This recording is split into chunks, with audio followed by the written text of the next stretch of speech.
Okay, welcome in. I'm now going to do my preview for week number 6 of the NFL. Starting in Seattle, where we have an NFC West matchup, as the Seattle Seahawks are playing host to the San Francisco 49ers. Both these teams are coming off losses respectively, but if I had to give the edge to any team in this matchup, I'm going to give it to the Seattle Seahawks. The 49ers just have not been able to find their groove. They've lost a lot of close games, a lot of games that they should have won. And at the start of the season, I guarantee anybody would have had them picked as a Super Bowl contender. But they're looking far from that this early in the season. So I will give the edge to the home team in week number 6.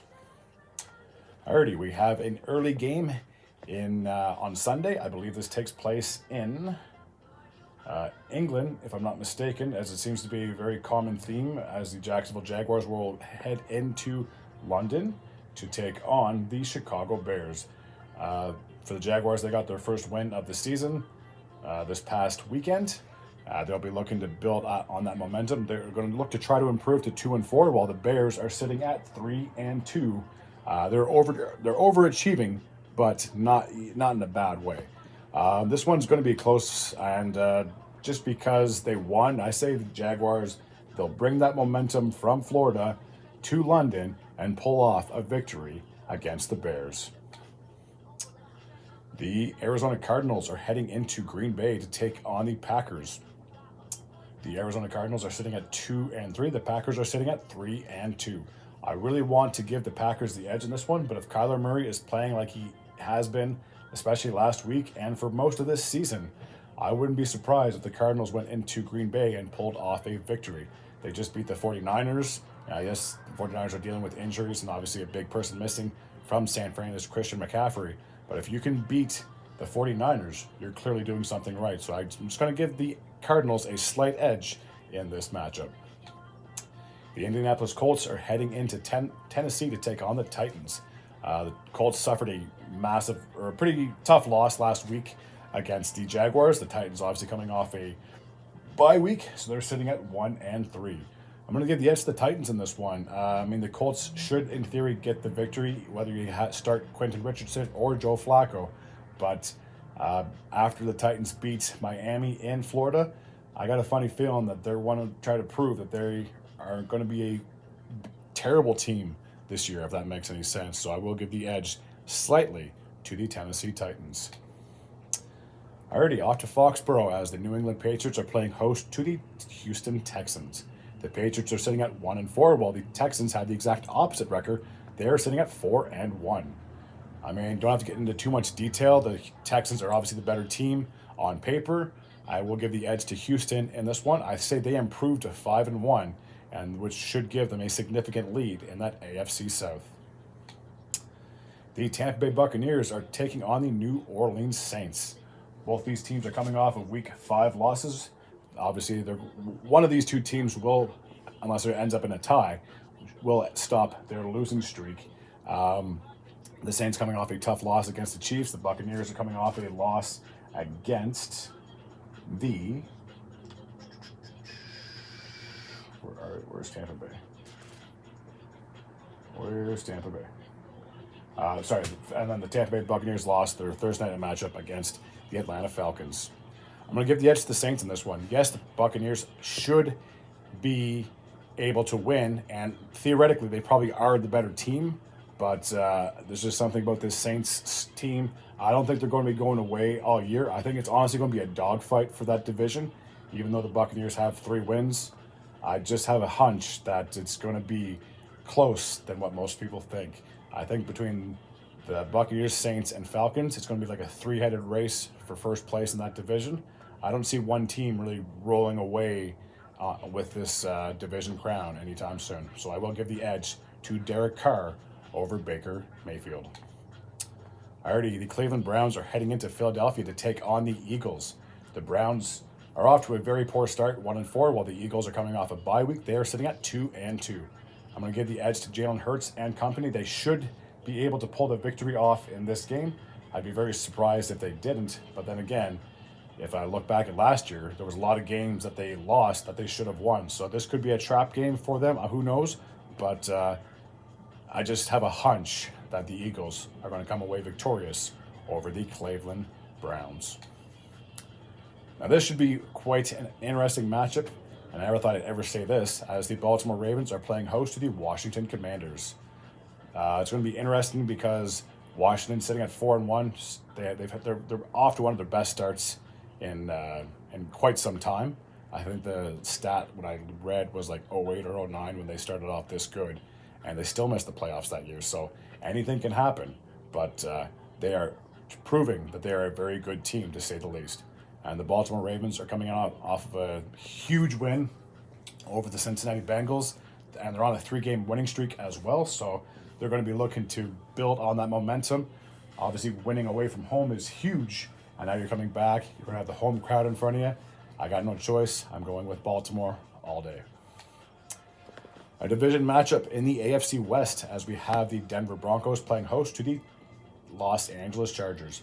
For Los Angeles, they just came off a bye week in week number 5. They're sitting at 2-2. As for the Broncos, they're on a 3-game winning streak right now. I think this is going to be a very close game, and you have two really decent coaches, as you have either Jim or John Harbaugh coaching the Chargers, and then you obviously have Sean Payton coaching the Denver Broncos. So those two guys, I'm sure those two geniuses will come up with something to help propel their team win.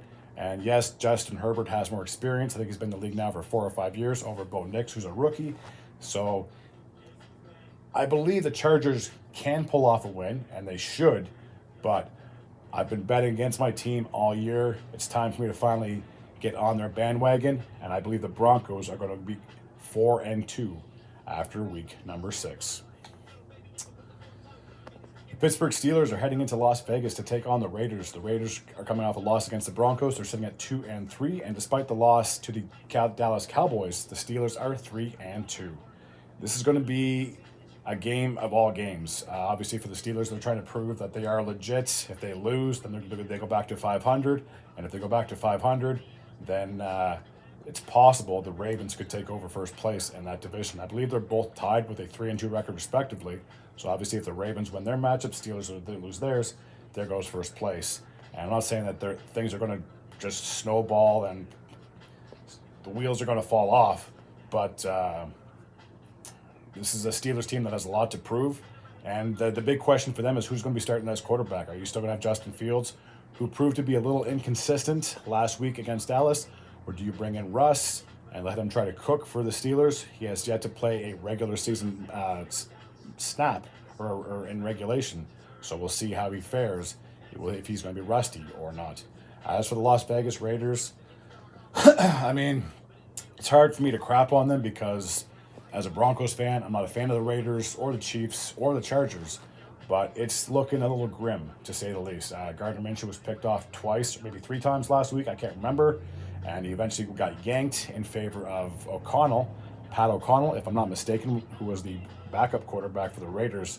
So obviously, if you're Vegas, it should be a pretty easy choice that if Minshew's struggling, put the other quarterback in, unless you give Minshew one more crack at it and see if he can possibly not lay an egg, respectively. But either way, I think it's going to be a tough game for the Raiders, and I think the Steelers should come away with a road victory and improved to 4-2. The Dallas Cowboys, who just came off a huge victory over the Steelers, which I just mentioned previously, are taking on the Detroit Lions, who just came off a bye. So the Lions are coming into week number 6 with a 3-1 record. The Dallas Cowboys have a 3-2 record. I'm going to give the edge to the Lions. I think the rest really will help this team, and I'm sure they have a bit of a chip on their shoulder, especially last season when they went into Dallas, thought they won, then there was a flag. I think that there was an ineligible receiver or whatever it was. He caught the ball he wasn't supposed to, or they didn't inform the lineman, and unfortunately the Lions fell short to the Cowboys, which ultimately put them down into 3rd place in the NFC. Had the Lions won that, they easily could have jumped into the number 2 spot, and I'm sure they would have loved to finish higher than the Dallas Cowboys when it comes to the end of the regular season. So with that, I'm going to give the edge to Jared Goff and the Lions. They are legitimately a very good team, and there's a reason they went to the NFC Championship game, and I can easily see them doing it again this year. They are a very good team, offense, defense, and they have a fantastic coach as well.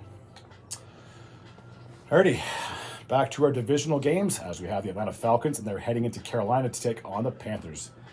The Atlanta Falcons are sitting at 3-2. The Carolina Panthers are sitting at 1-4. It's pretty easy. I'm going to go with the Falcons in this one. I think it's going to be a very long, hard season for the Carolina Panthers.